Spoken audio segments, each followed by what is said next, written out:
March 17, 1945. 3:42 hours, Okinawa.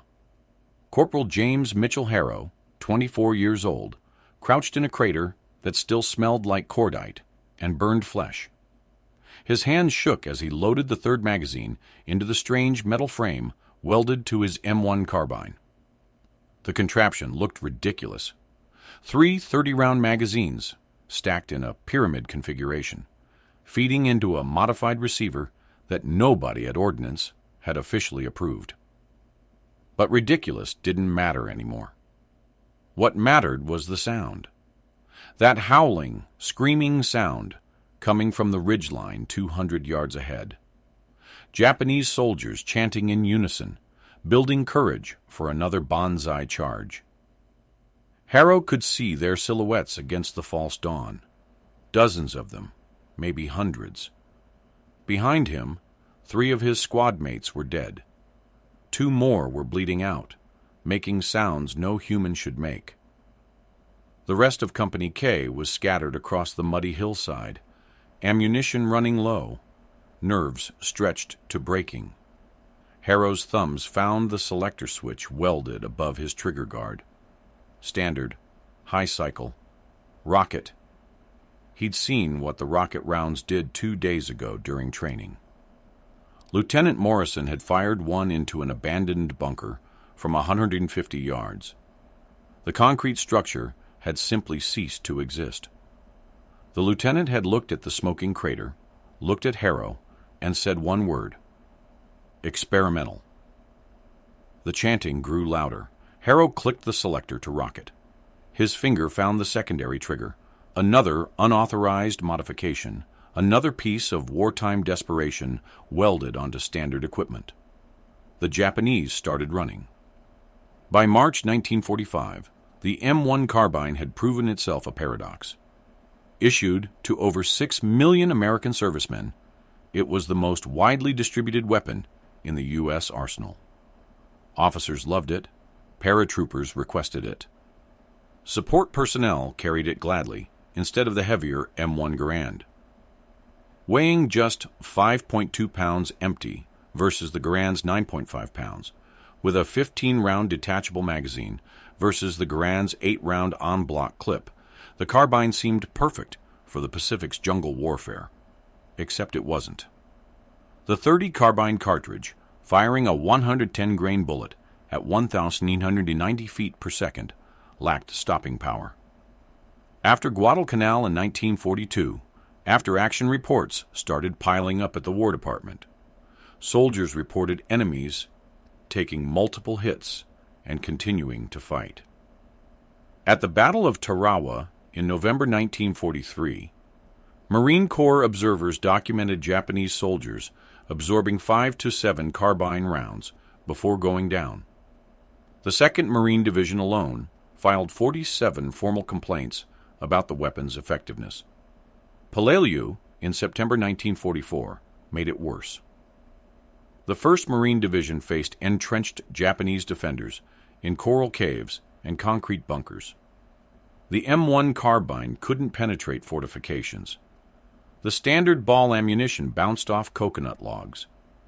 Captain Howard Stanton, commanding Company B of the 1st Marines, lost 14 men in a single afternoon trying to clear a machine gun nest that his carbines couldn't touch.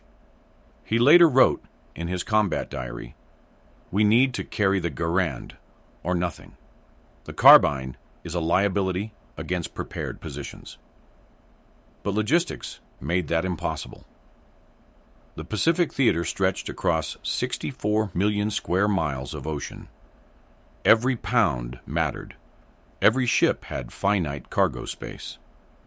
The Army couldn't equip everyone with Garands. There weren't enough rifles, and soldiers couldn't carry enough ammunition. The standard combat load for a Garand was 80 rounds in bandoliers. The same soldier could carry 180 rounds for the carbine in magazine pouches. By December 1944, as American forces prepared for the invasion of Okinawa, the problem reached crisis level. Intelligence estimates predicted 120,000 Japanese defenders dug into the island's limestone caves and concrete fortifications. Standard small arms wouldn't cut it. Flamethrowers worked, but the men carrying them rarely survived. Japanese snipers learned to target them first. The 713th Tank Battalion reported losing 67% of its flamethrower operators in the Iwo Jima campaign.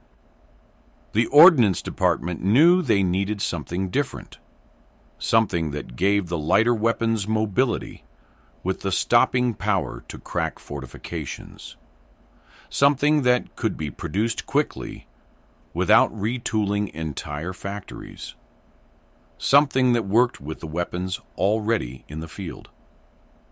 Lieutenant Colonel Marcus Webb, stationed at Aberdeen Proving Ground in Maryland, started experimenting in January 1945. Webb had served at Guadalcanal before being rotated stateside. He'd seen what the carbine couldn't do. He'd also seen what desperation made men try in combat. Soldiers taping grenades to rifle barrels, welding extra magazines together, creating field modifications that worked until they killed the man holding them. Webb's team started with a simple question. Could the M1 Carbine fire something besides bullets? The answer required breaking almost every rule in the Ordnance Manual.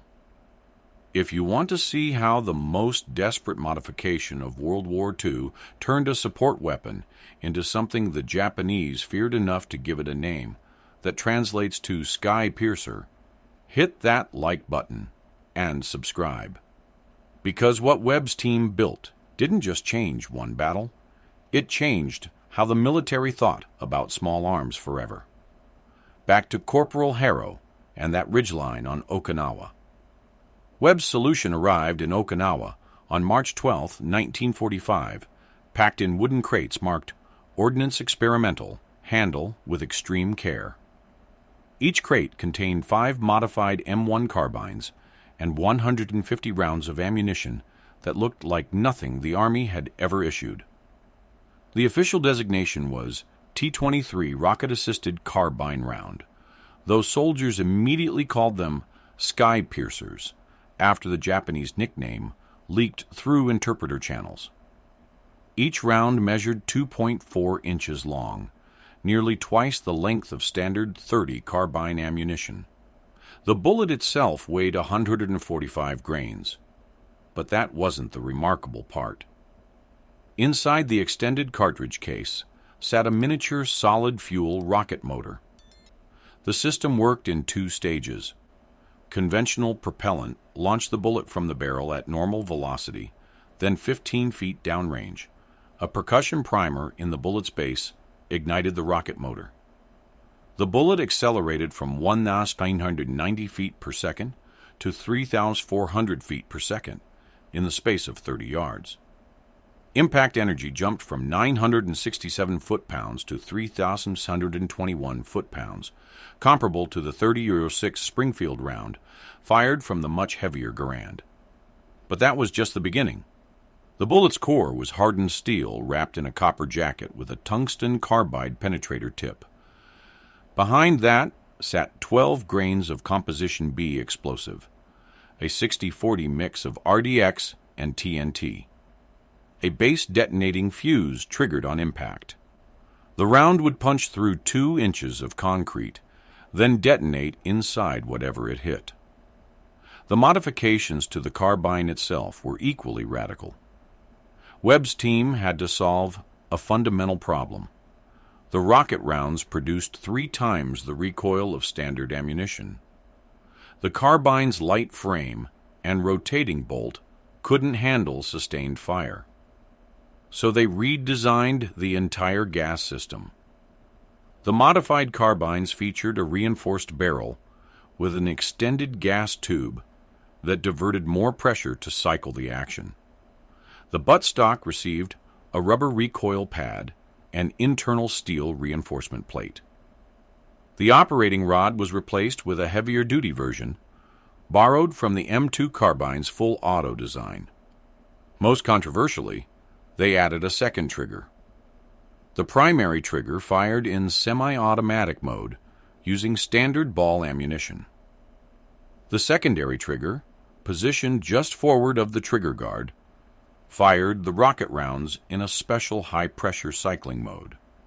Flip a 3-position selector switch, standard, high cycle, rocket, and the gas system adjusted automatically using a clever rotating collar mechanism inside the gas block. Then there was the magazine situation. Standard M1 Carbine magazines held 15 rounds. The newer 30-round magazines, just being issued in early 1945, helped, but still ran dry fast in sustained combat. Webb's solution was beautifully crude.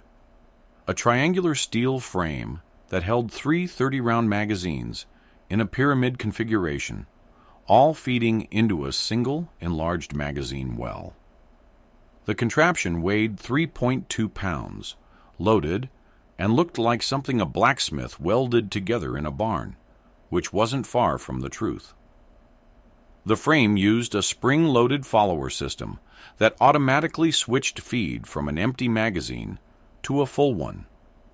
Soldiers could fire 90 rounds without reloading. The catch, the weapon became front-heavy and awkward. The combined weight of a modified carbine with full triple magazine setup reached 12.7 pounds, heavier than a Garand, and nowhere near as balanced. Technical Sergeant Raymond Kowalski, one of Webb's test engineers, put it simply, "It looks like someone built a gun out of spare parts in a prison workshop. But Jesus Christ, does it work." The system had 3 modes of operation. In standard mode, it fired regular .30 carbine ball ammunition at 750 rounds per minute from the triple magazine setup, useful for suppressive fire and close-range engagements. In high cycle mode, it fired standard ammunition at 950 rounds per minute using increased gas pressure. This burned through magazines faster, but provided devastating firepower for 8 to 10 seconds before requiring a cooldown to prevent barrel warping. In rocket mode, it fired the T23 rounds in carefully metered 3-round bursts with a cyclic rate of 180 rounds per minute. The system physically couldn't fire faster. The recoil spike would tear the weapon apart. But those 3 rounds, spaced 0.33 seconds apart, could disable a tank at 300 yards or level a concrete bunker at 250. The Japanese called it Sky Piercer because of the visual effect. The rocket motors left bright white-yellow exhaust trails in the air, and the tungsten penetrator rounds through spectacular sparks when they hit stone or concrete. In low light or darkness, it looked like someone was shooting lightning bolts from a rifle. Captain Thomas Chen, an ordnance officer who supervised distribution on Okinawa, remembered his first demonstration.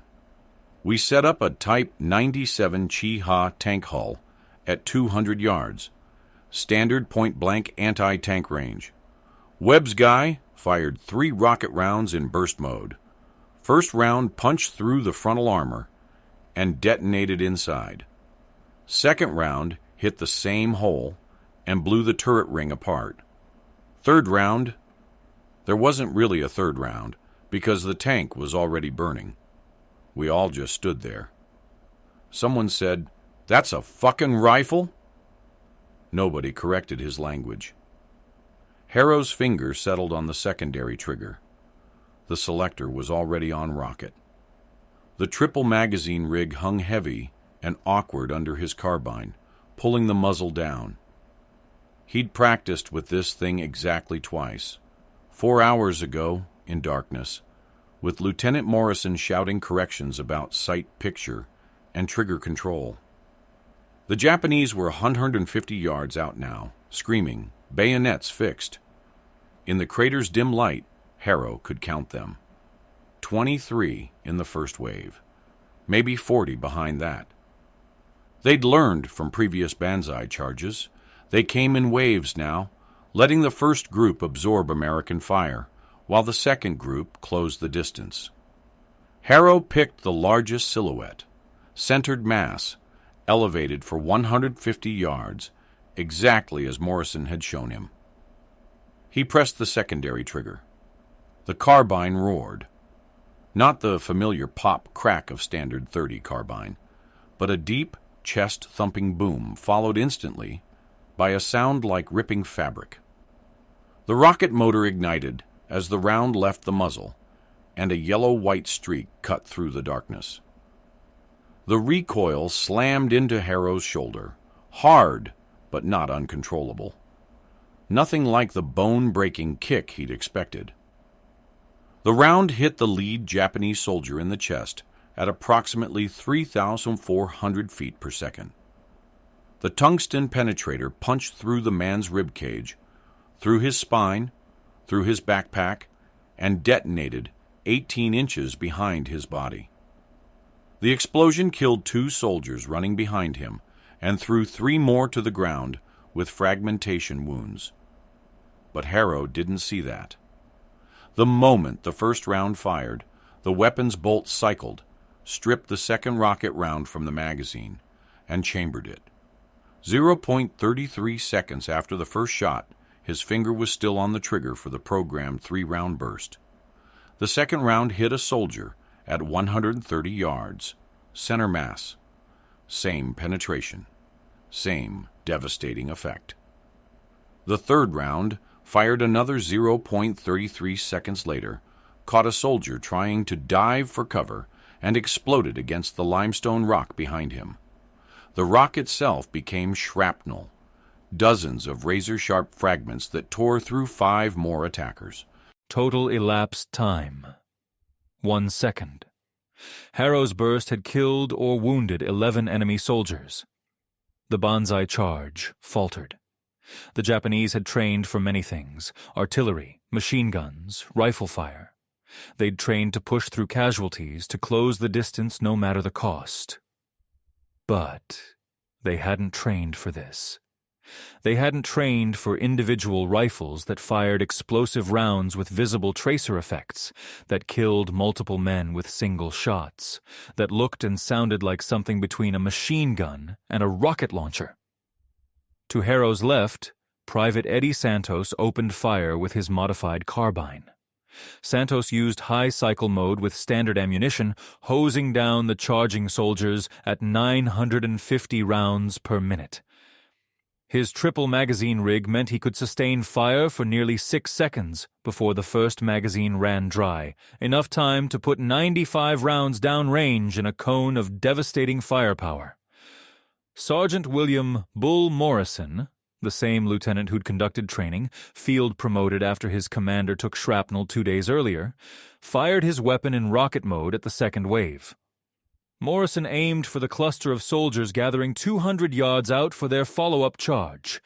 3 rounds, 0.99 seconds of total fire. All 3 rounds hit within a 6-foot circle. The combined explosions created a crater and eliminated 14 attackers. The entire engagement lasted 4 minutes. When the sun came up at 5:47 hours, Company K counted 73 confirmed Japanese casualties on the hillside. American casualties for the engagement: 3 wounded, none fatal. Harrow had fired 12 rocket rounds and 45 standard rounds from his triple magazine setup. He'd reloaded once, swapping out the empty magazine from the triangular frame and inserting a fresh 30-rounder while the other 2 magazines continued feeding. Morrison walked the line after dawn, checking soldiers, documenting ammunition expenditure. When he reached Harrow's crater, he didn't say anything for a long moment. Just looked at the modified carbine, at the empty rocket cartridge cases scattered in the mud, at Harrow's shaking hands. "You did good, Corporal," Morrison finally said. "Ordnance wants a full report. Write down everything: sight picture, recoil management, malfunction issues, everything." "It jammed once," Harrow said, his voice hoarse. "Third magazine wouldn't feed correctly. Had to cycle the bolt manually. Morrison nodded, wrote that down. Anything else? Harrow looked at the hillside, at the bodies, at the crater where his 3-round burst had landed. It works, Sergeant. Jesus Christ, it works. By 8 hours, every company commander in the 96th Infantry Division was requesting the modified carbines. By 12 hours, Japanese soldiers were telling their officers about the Americans' new weapon. By 16 hours, captured documents translated by Marine intelligence units included the first reference to Ten-wo Tsuku, Sky Piercer, the weapon that put holes in the sky and killed like thunder. The Battle of Okinawa lasted 82 days, from April 1st to June 22nd, 1945. In that time, the modified carbine system went from experimental prototype to requested standard issue. Aberdeen Proving Ground received Morrison's report on March 19th.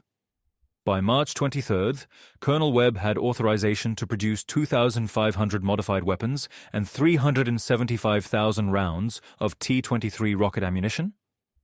The Marine Corps immediately requisitioned 1,000 units. The Army claimed the rest. Priority went to units already engaged in combat operations. No time for the usual bureaucratic distribution process, but producing the weapons was just the first problem. The triple magazine frames had to be fabricated individually. Webb contracted with 4 automotive plants already producing military hardware: Chrysler, Ford, Studebaker, and Nash Kelvinator. The companies retooled existing metal stamping equipment to produce the magazine frames. By April 15th, they were manufacturing 300 frames per day. By May 1st, that number reached 650 daily. The T-23 rocket ammunition was worse. Only 2 facilities in the United States had the capability to produce the miniature rocket motors: Picatinny Arsenal in New Jersey and Lake City Army Ammunition Plant in Missouri. Both facilities were already running 3 shifts manufacturing conventional ammunition. Adding rocket round production meant stealing capacity from other programs. The Ordnance Department made hard choices.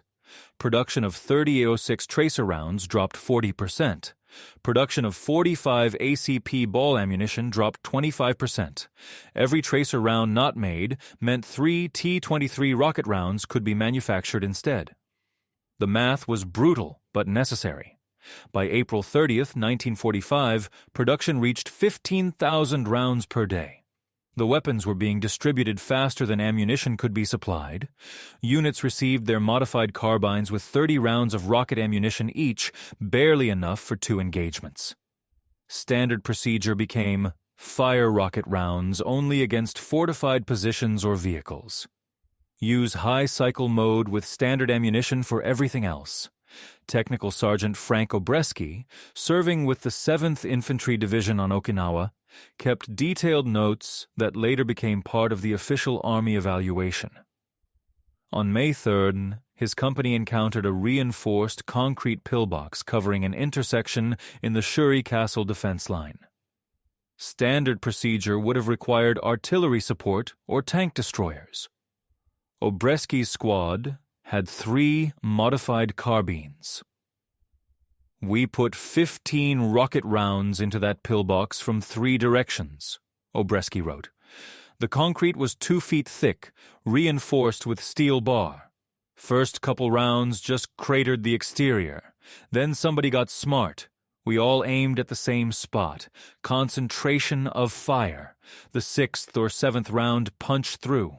The explosion inside, the pillbox just stopped being a pillbox. Took maybe 90 seconds total. We moved up, cleared the position, kept advancing. No artillery weight, no tank support. Just 3 guys with modified carbines." The Japanese response evolved rapidly. By mid-April, captured enemy documents showed tactical advisories about the Sky Piercer weapon. Japanese officers instructed their soldiers to target soldiers carrying the distinctive triple magazine weapons, first engage from maximum range before the weapons could be brought to bear. Use indirect fire and covered approaches to avoid direct line-of-sight engagements. Target the weapons themselves. The exposed magazines were vulnerable to rifle fire. On April 29th, Marine Corporal James Dougherty, carrying a modified carbine, took a 7.7mm round through his triple magazine frame. All 3 magazines detonated in sequence. Dougherty survived with severe burns and shrapnel wounds. The incident report led to immediate modifications. Thin steel blast shields welded to the magazine frame's exposed sides, adding another 1.3 pounds but preventing sympathetic detonation. The weapons spread across the Pacific. The 1st Marine Division received 127 modified carbines in late April. The 6th Marine Division got 93. Army units on Luzon in the Philippines requested and received 340 units by mid-May. Every unit reported the same thing: devastating effectiveness against fortifications, marginal effectiveness against dispersed infantry. Staff Sergeant Robert Chen, weapons platoon leader with the 27th Infantry Division, provided typical feedback in his May 15th after-action report. The rocket rounds will punch through anything we've encountered: concrete bunkers, cave entrances, wooden fortifications, even light armor. But they're single-target weapons. You're not suppressing an area, you're eliminating a specific point target. For that mission, they're exceptional.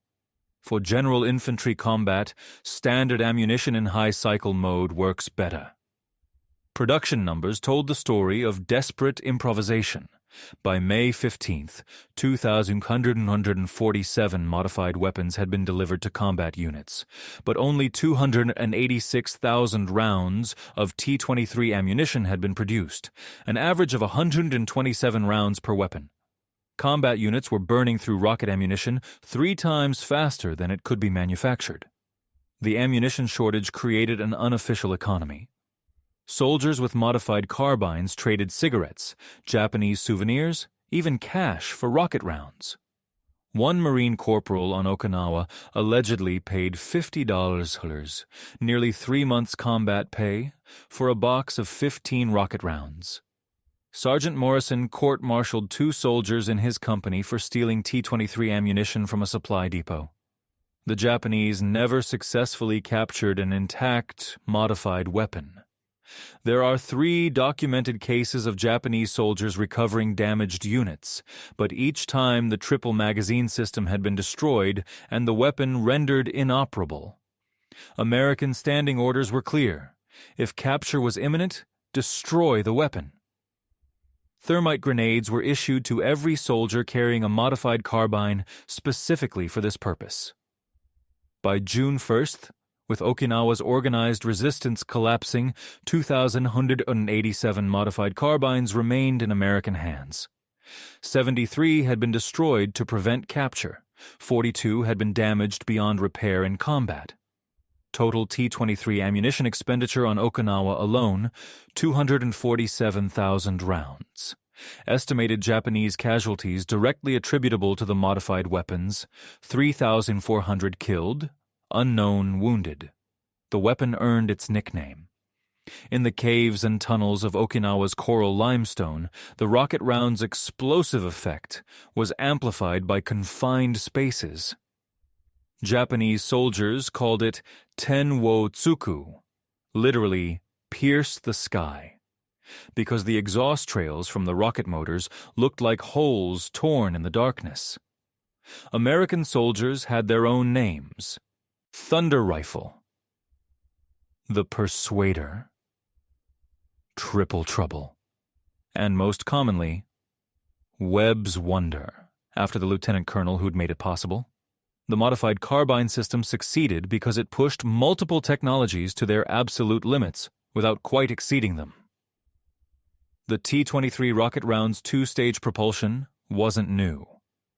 Germany had experimented with similar concepts in their Panzerfaust anti-tank weapon.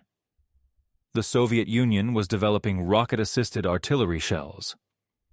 But nobody had miniaturized the technology enough to fit in a rifle cartridge while maintaining acceptable accuracy. The key was the delayed ignition. Standard .30 carbine powder burned completely within 18 inches of barrel length. The T-23's conventional powder charge was deliberately reduced, just enough to achieve 1,600 feet per second muzzle velocity and engage the bullet's rifling. This kept chamber pressure within safe limits for the carbine's action. The rocket motor ignited 15 feet downrange using a simple percussion primer in the bullet's base. Muzzle blast pressure triggered the primer, which lit the solid rocket fuel. The 30-yard boost phase added another 1,400 feet per second. Total flight time from muzzle to 300-yard target, 0.31 seconds. But accuracy was the real engineering triumph. Rocket-assisted projectiles are inherently unstable. The motor's thrust acts through the bullet's center, while aerodynamic forces act around the bullet's surface. Any misalignment creates spin instability. German rocket-assisted 88mm shells scattered across a 40-foot circle at 500 yards. Webb's team solved this with the tungsten penetrator. The dense core positioned the bullet's center of gravity far forward. Combined with the copper jacket's precisely engineered ballistic profile, this created aerodynamic stability that countered the rocket motor's destabilizing thrust. At 200 yards, 3 round bursts from a single weapon grouped within 18 inches. At 300 yards, that opened to 36 inches, still accurate enough for bunker or vehicle-sized targets. The explosive charge presented different challenges. Composition B is a powerful but sensitive explosive. Normal rifle ammunition reaches temperatures of 200 to 300 degrees Fahrenheit in the chamber. Comp B detonates at 300 degrees. Webb's team added a thermal insulator, a thin layer of asbestos between the explosive charge and the cartridge case. It provided just enough protection without significantly increasing the round's weight or size. The base detonating fuse was borrowed from artillery shell technology, scaled down to fit in a rifle bullet.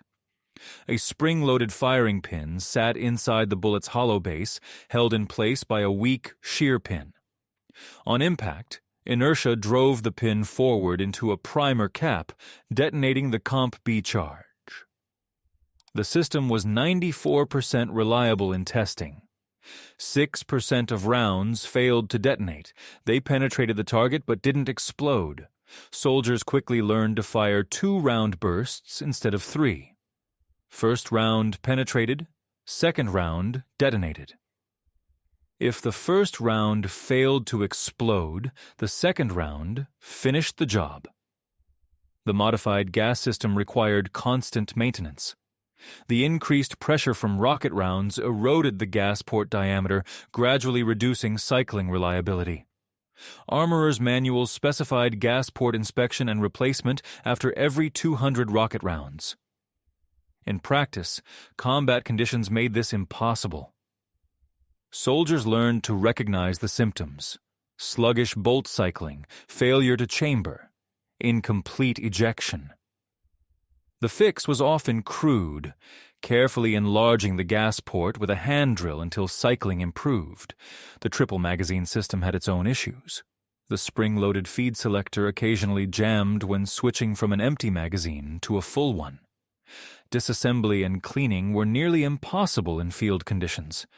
The entire frame had to be removed from the weapon, the springs unloaded, the feed mechanism cleared of carbon buildup and debris. This took 20 minutes with proper tools, 40 minutes without them. Worse, the frame was vulnerable. A rifle round hitting the exposed magazines could trigger sympathetic detonation, one magazine's ammunition cooking off and igniting the other 2. Even after blast shields were added, soldiers reported 12 incidents of magazine detonation from enemy fire.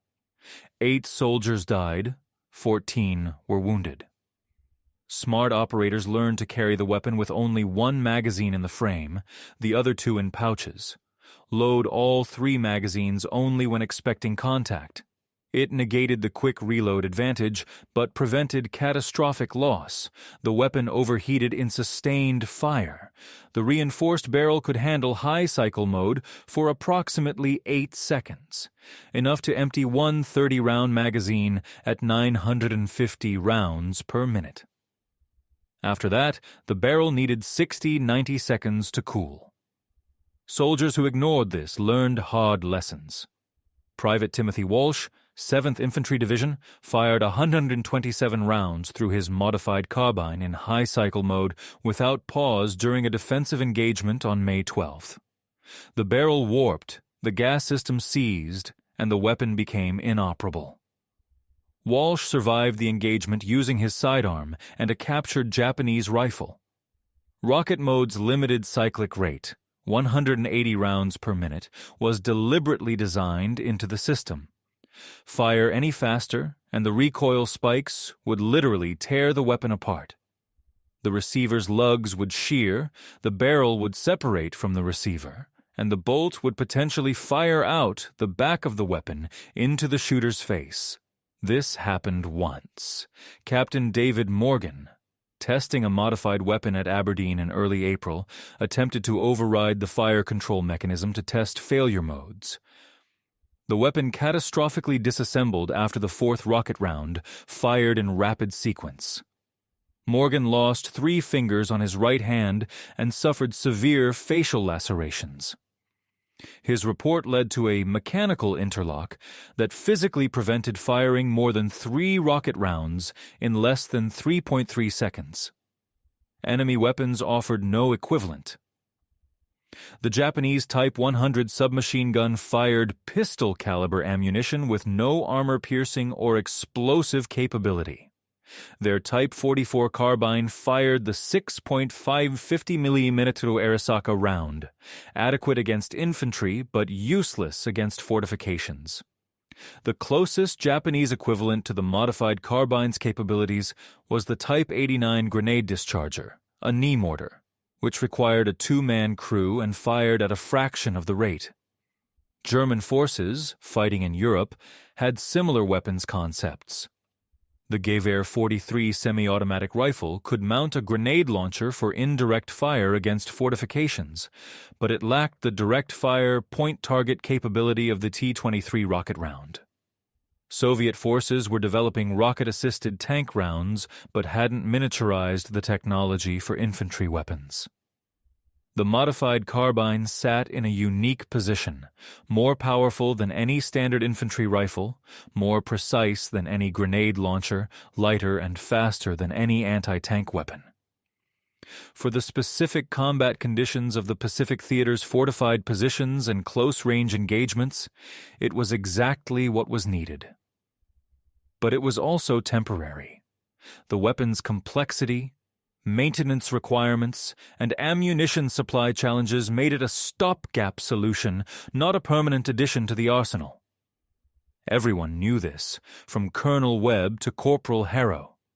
The modified carbines would win battles, but they wouldn't survive peacetime. August 15, 1945. Japan surrendered. The Pacific War ended. Within 2 weeks, production of T23 rocket ammunition ceased. Lake City Army Ammunition Plant scrapped 47,000 rounds in various stages of manufacture. Picatinny Arsenal destroyed another 83,000 rounds and melted down the rocket motor tooling. By September 1st, no facility in the United States was producing the ammunition. The weapons themselves faced immediate classification. On August 28, 1945, the War Department issued General Order 12745. All modified M1 carbines with experimental designation were to be collected, catalogued, and either returned to Aberdeen Proving Ground or destroyed in place. The order cited sensitive technological developments requiring security clearance. In reality, the order aimed to prevent the modification techniques from spreading to other nations. The Soviet Union was already reverse engineering American weapons captured during the war. The last thing the War Department wanted was Soviet engineers discovering the T-23 rocket round's design principles. Between September and November 1945, military police units recovered 2,089 modified weapons from soldiers returning from Pacific deployments.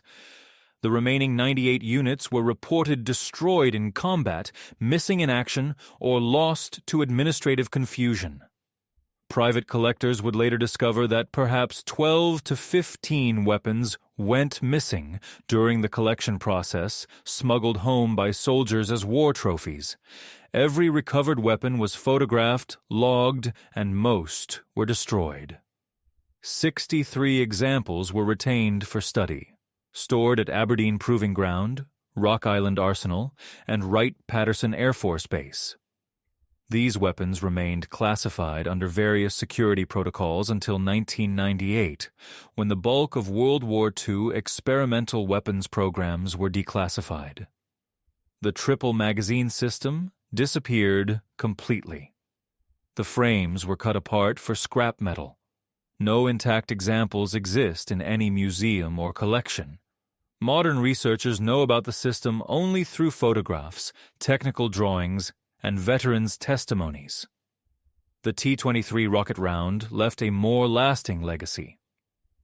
In 1952, the Army's Ordnance Corps began development of the SPIAW, Special Purpose Individual Weapon Program, which included flechette rounds and rocket-assisted projectiles. The T-23's design principles, delayed rocket ignition, tungsten penetrator, base detonating explosive, all appeared in SPIAW prototypes. The SPIAW program failed, canceled in 1965 after spending $30 million on development. But its research led directly to the 40mm grenade launcher that became standard issue in Vietnam. The M203 grenade launcher, mounted under M16 rifles, provided point-target explosive capability similar to what the modified carbine offered, just at a shorter range and with different ballistic characteristics.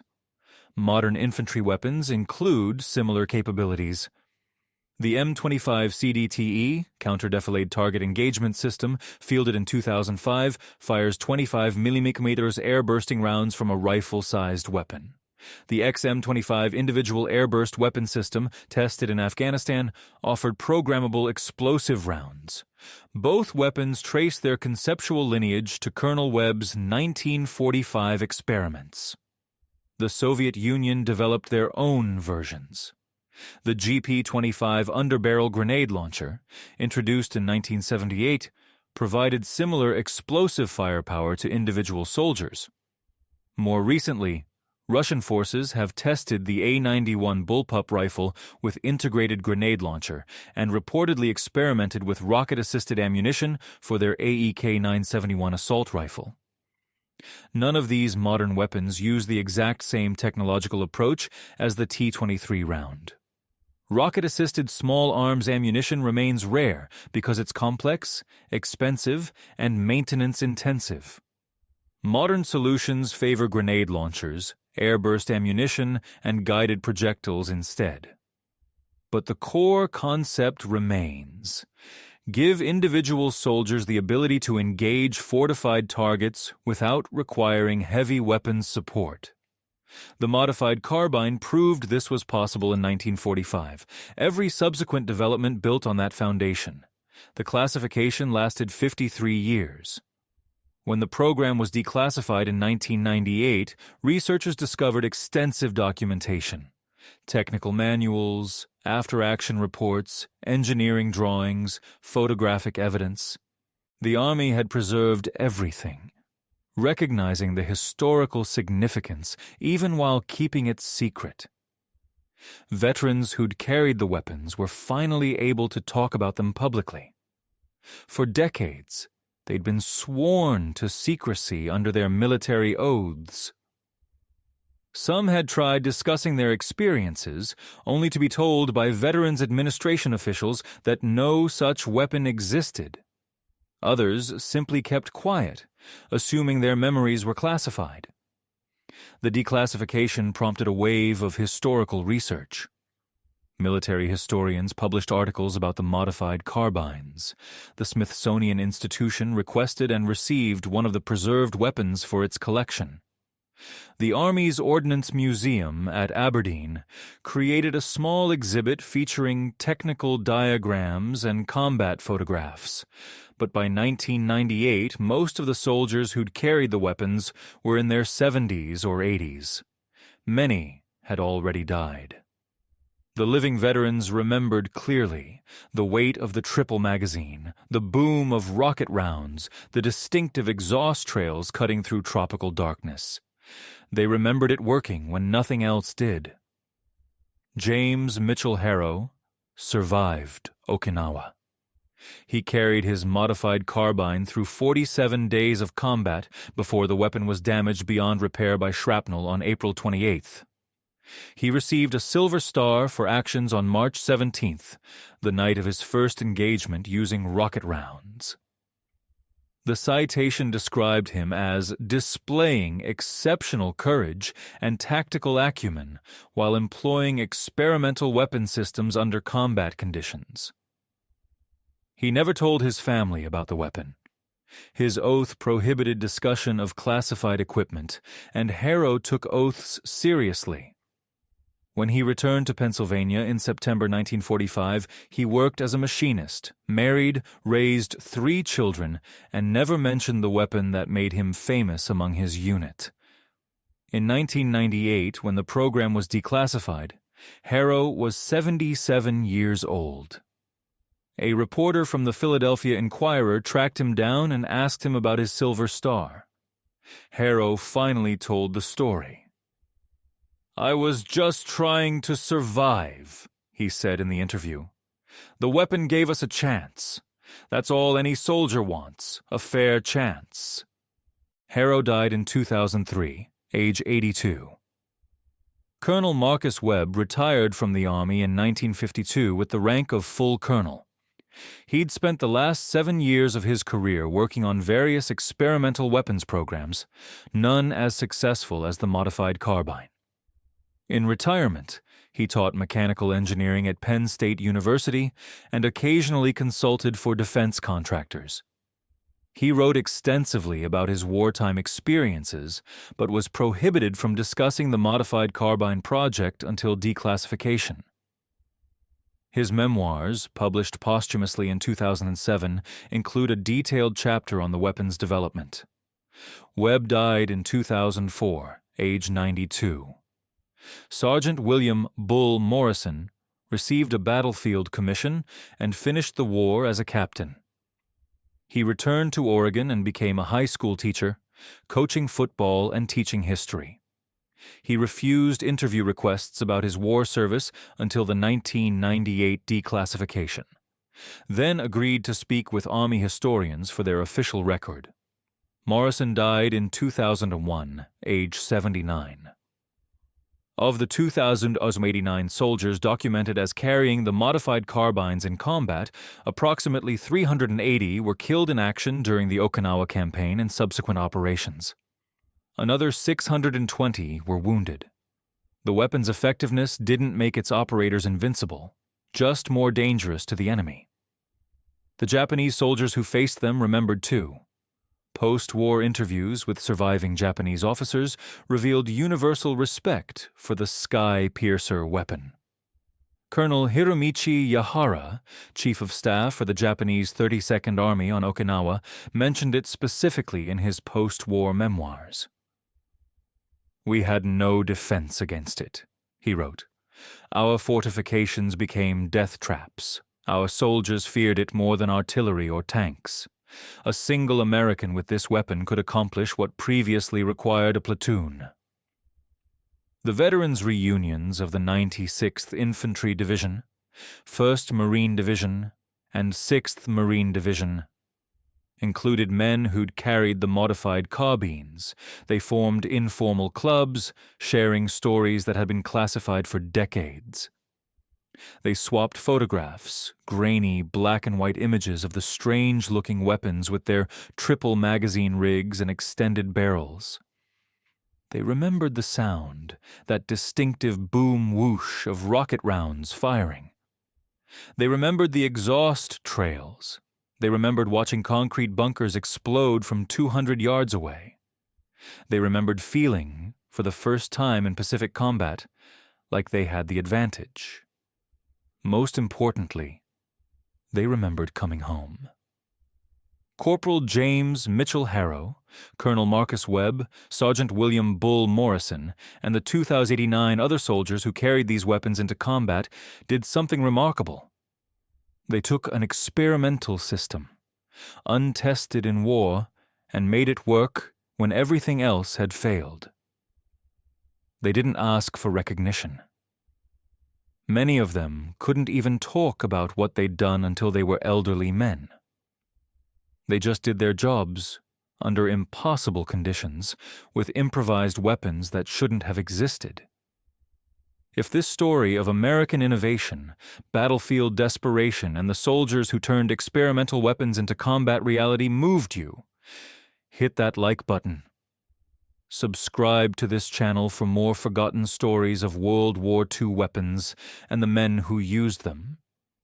Ring the notification bell so you don't miss the next video. Drop a comment telling me where you're from, or if anyone in your family served in the Pacific Theater. Did your grandfather or great-grandfather carry an M1 Carbine? Did they ever mention anything unusual about it? These stories deserve to be remembered. These soldiers deserve to be honored. Thanks for watching.